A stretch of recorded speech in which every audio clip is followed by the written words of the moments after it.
자, 방금 보는 영상은 엄청 신기한데요. 미국에 있는 인터넷 쇼핑몰 아마존에서 시행하고 있는 드론 택배 배달 서비스입니다. 아주 편리하겠죠. 자, 우리나라에서도 2022년까지 상용화를 목적으로 개발되고 있는데요. 자, 기술의 발달에 따라 앞으로 또 어떤 서비스가 생겨나게 될까요? 자, 수송이 원활하게 이루어지도록 수송 과정을 체계화하는 수송 기술 시스템에 대해서 알아보도록 하겠습니다. 자, 수송 기술의 시스템에 대해서 한번 알아보도록 하겠습니다. 먼저 수송 기술의 뜻인데요. 자, 수송이 원활하게 이루어질 수 있도록 수송 과정을 체계화하는 것을 수송 기술의 시스템이라 합니다.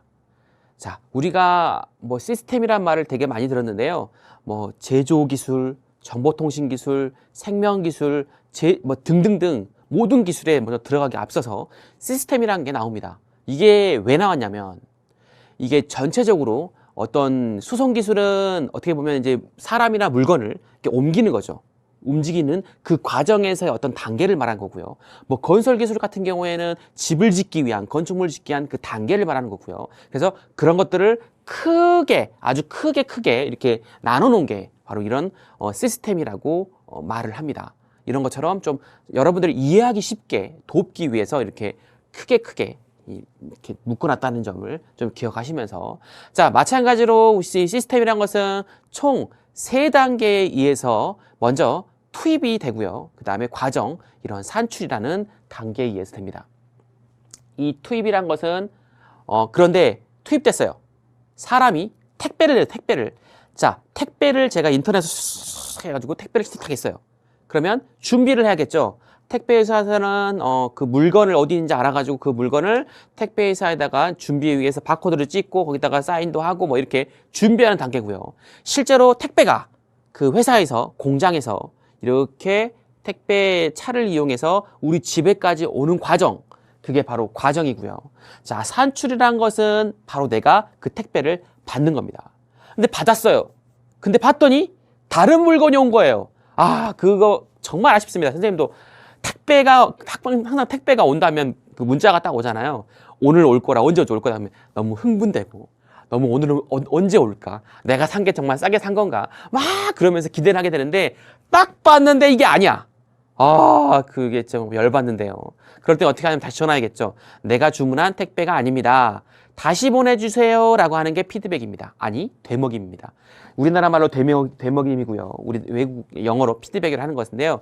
자, 다시 보내는 거야. 다시 이제 거기다가 전화해서 이제 거기다 반송을 시키면 여기서 과정 투입 반대로 갔다가 다시 내가 원하는 물건을 다시 가져와서 내가 얻는 겁니다.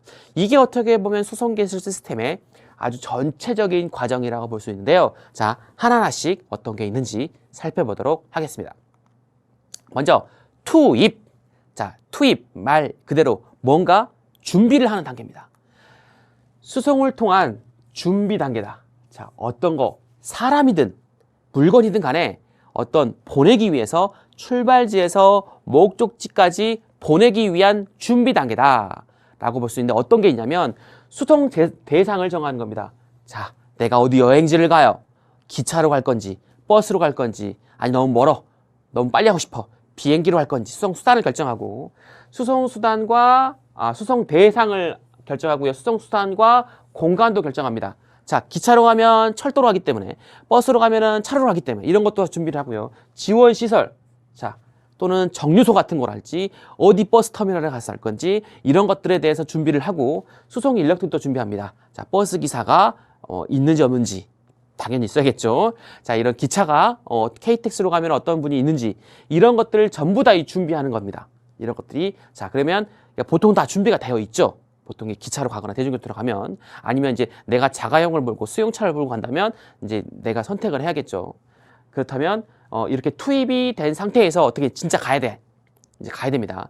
택배도 마찬가지로 이제 가야 됩니다. 자, 갑시다. 자, 먼저 보시면 준비 단계에서는 수송 대상이라고 하는 것은 출근할 사람이 있고요. 배달할 물건이 있습니다. 보통 사람과 이제 물건을 얘기하기 때문에, 그리고 어떤 공간이 있냐면 출근할 사람은 버스를 타고 간답니다. 버스가 있어야 되고, 배달할 물건은 배를 타고 어디 해외로 가는 모양이죠. 자, 지원 시설은 버스는 버스 정류장, 사람이 타고 내릴 수 있는 승강장, 버스 정류장이 있어야 되고, 자, 배 같은 경우에는 항구에 있는 전박할 수 있는 선착장이 있어야겠습니다. 그리고 수송 인력은 이런 운전기사나 또는 항해사 등이 이렇게 준비가 되어 있어야 됩니다. 자, 그 다음 과정입니다. 어떻게 해석할까요? 자, 수송이 실제로 이루어지는 단계입니다.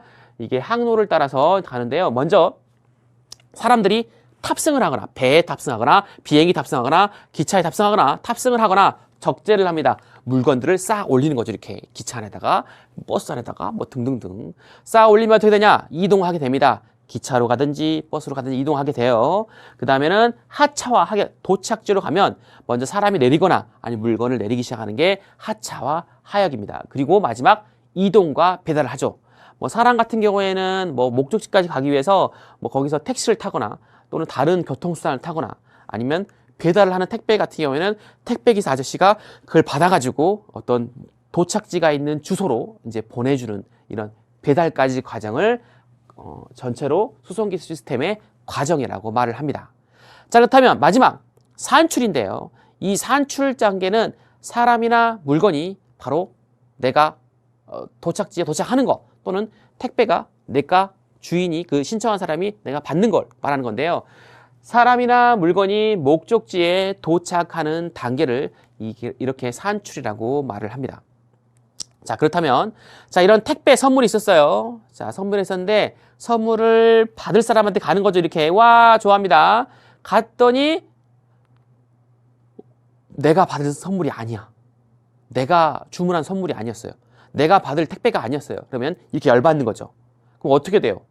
그냥 그렇게 있을 수는 없죠. 전화해야 됩니다. 띠리리 택배사나 또는 그 물건을 신청한 인터넷 주소에 가서 전화를 해가지고 내가 받은 물건이 아닙니다. 다른 물건이 온 것 같아요. 어떻게 할까요? 보통 그러면 택배사가 그러면 반송해 주세요. 새로운 걸로 손님이 주문한 걸로 주겠습니다라고 하면서 택배를 반송해라 하죠. 그걸 뭐라고 해요? 바로 대먹임입니다. 대먹임. 그 대먹임이라는 것은 수송이 제대로 이루어지지 않은 경우 자, 문제가 되는 단계로 돌아가는 겁니다. 이 문제가 되면 과정에서 잘못됐다면 과정으로 다시 가고요. 또는 처음부터 투입을 잘못했으면 이 투입으로 다시 가는 게 이 대먹임이라고 합니다. 보통 이제 우리나라 말로 대먹임이지만 피드백이란 말을 선생님이 아까 말한 것처럼 피드백이란 말을 되게 많이 씁니다. 근데 우리나라 말로 대먹임이 있다는 걸 기억해 주시고요. 자, 이와 같이 수송기술의 시스템의 단계는 먼저 투입 뭐였어요? 수송 수단 또는 수송 공간, 수송 지원 인력이나 지원 시설 이런 것들이 준비가 돼 있어야 됩니다. 택배를 간다고 생각해 보세요.